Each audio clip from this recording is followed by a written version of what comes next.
കോടികൾ മുടക്കി നവീകരണ പ്രവൃത്തികൾ നടത്തിയിട്ടും കോഴിക്കോട് ബീച്ചിലെ മാലിന്യത്തിന് യാതൊരു കുറവുമില്ല.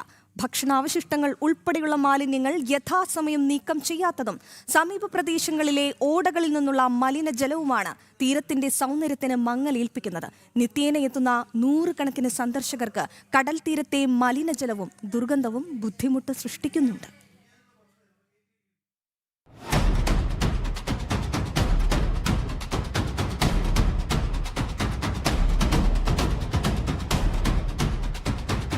ഭക്ഷണാവശിഷ്ടങ്ങളും പ്ലാസ്റ്റിക് മാലിന്യങ്ങൾക്കും പുറമെ സമീപത്തെ ഓടകളിൽ നിന്നും പുറന്തള്ളുന്ന മലിനജലവുമാണ് കടൽ തീരത്തെ ഇപ്പോഴത്തെ കാഴ്ച.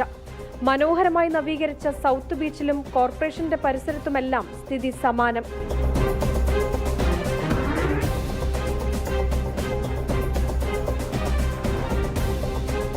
ബീച്ചിൽ മാലിന്യ ശേഖരണത്തിനും സംസ്കരണത്തിനും നൂതന സംവിധാനങ്ങൾ ഇല്ലാത്തതാണ് അടിസ്ഥാന പ്രശ്നം. മാലിന്യങ്ങൾ വലിയ തോതിൽ വലിച്ചെറിയുന്നത് പതിവായതോടെ തെരുവുനായ ശല്യവും പ്രദേശത്ത് രൂക്ഷമാണ്.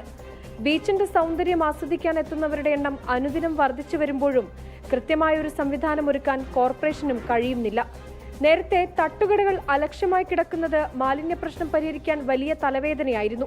ഇതിന് പരിഹാരമായാണ് 24 മണിക്കൂറും ഷിഫ്റ്റുകളിലായി പ്രവർത്തിക്കുന്ന ശുചീകരണ തൊഴിലാളികളെ നിയമിച്ചതെങ്കിലും ബീച്ചിലെ മാലിന്യം കോർപ്പറേഷനും കടൽ സൗന്ദര്യം ആസ്വദിക്കാൻ എത്തുന്നവർക്കും ഇരട്ടി തലവേദനയാവുകയാണ്. ജനം, കോഴിക്കോട്.